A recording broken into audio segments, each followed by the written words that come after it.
तो हम भी पैसे चुप मार के बैठे रहेंगे? हमको तो जगाना, उनको जागना पड़ेगा। या वो वहां से बोर्ड से जो मेंबर है वो इस्तीफा देंगे, नए बंदे आएंगे, नए कॉन्स्टिट्यूशन बनेगा। यह पूरे जम्मू का जो प्रोटेस्ट चला है, जो जगह जगह हमारी समितियां बनी हैं, जो जगह जगह प्रोटेस्ट चल रहे हैं, ये आज का मुद्दा है। और इस मुद्दे में यदि केंद्र सरकार और हमारा एलजी महोदय इस पर संज्ञान लेते हैं तो ठीक, नहीं लेते हैं तो इसके परिणाम बड़े गंभीर होंगे। और यह जो आंदोलन है बड़ा क्या रूप धारण कर ले, इसका ज्ञान हमको भी नहीं। इसलिए आज आप सब लोग हैं, आज आप खुलकर ये लिखिएगा कि माता वैष्णो देवी जो हिंदू सनातन धर्म का केंद्र है, और यहाँ पर जो भी गतिविधि हो वो वैदिक सनातन धर्म के उत्थान के लिए चाहिए। और यह जब तक नहीं होगा तब तक ये प्रोटेस्ट रुकने वाला नहीं। पर इसमें बदलाव होना चाहिए।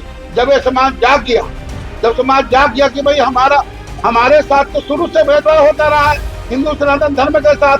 जब देश आजाद हुआ, जो सत्ता में लोग आए, उन सत्ताधारियों ने वैदिक सनातन धर्म की आलोचना की, अनदेखा किया, और ऐसा भारतवर्ष में वातावरण बना गया कि हिंदू वैदिक सनातन धर्म को तोड़ने का काम किया गया। वही सत्ता में जो लोग बैठते हैं या पावर में आते हैं, वो हिंदू वैदिक सनातन धर्म को कमजोर करने के लिए चल पड़ते हैं। पर सारी टीम, आज मैं जम्मू कश्मीर संत समाज न्यास के संगठन महामंत्री होने के नाते आज सभी संतों द्वारा जहां एक बैठक है, उनका आशीर्वाद हमें मिलना है।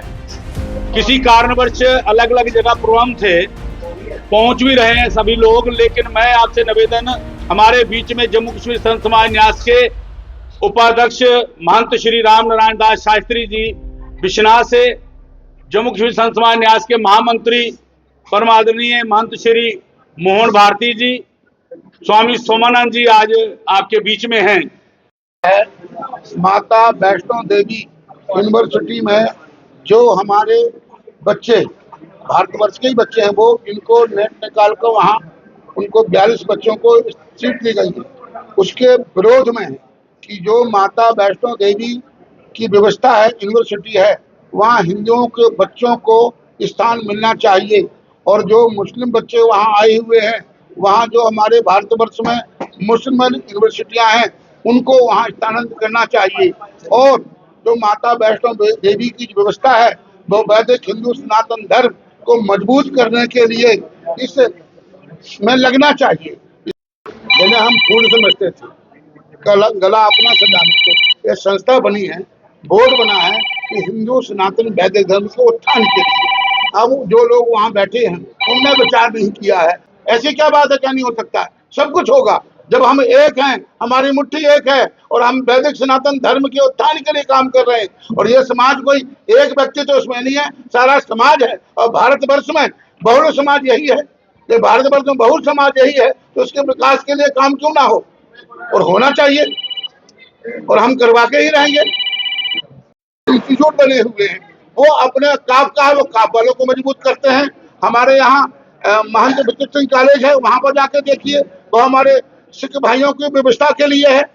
आपके मुस्लिम यूनिवर्सिटी में उनके लिए है। तो हमारे सनातन धर्म में क्यों नहीं है? ये होना चाहिए, और इसको हम करवा के रहेंगे। सलमान, जब हमारा तरफ से जब हिंदू समाज खड़ा है, और जब आंदोलन में आया तो माता वैष्णो देवी का जो आयन है वो देगा, क्यों नहीं देगा?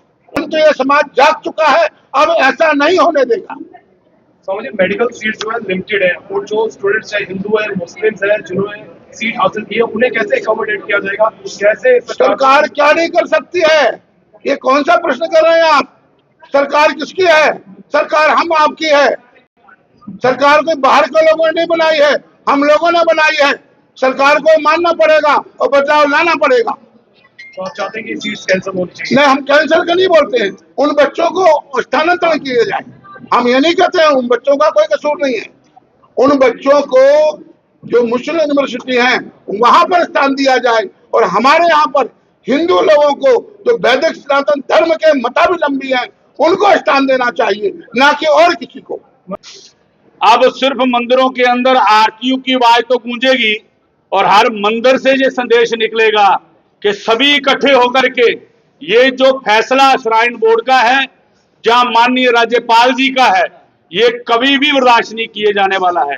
सभी अनुयायी जो हमारे संघ चलते हैं, मठ मंदिरों के साथ जुड़े हैं, जो अभी हमारे बीच में व्यासपीठ पे विराज होने वाले सभी शास्त्री लोग, सभी इकट्ठे होकर के एक शंखनाद करेंगे 2-4 दिन में, जिसमें हमारे परम आदरणीय पुरुषोत्तम दुधीची जी की भी बात हो गई है। और हम सभी इकट्ठे होकर के एक बिगुल जो बजेगा, मैं समझता हूं कि इस बहरी जो कान है इनके वो खोलने के काम करेगा। जो योजना श्री माता वैष्णो देवी संघर्ष समिति की बनेगी, इनकी कोर कमेटी जो फैसला करेगी, संत उसको बिल्कुल ऐसे मोहर लगाएंगे कि ये सनातन की बात है और हमने घर घर तक पहुंचानी है।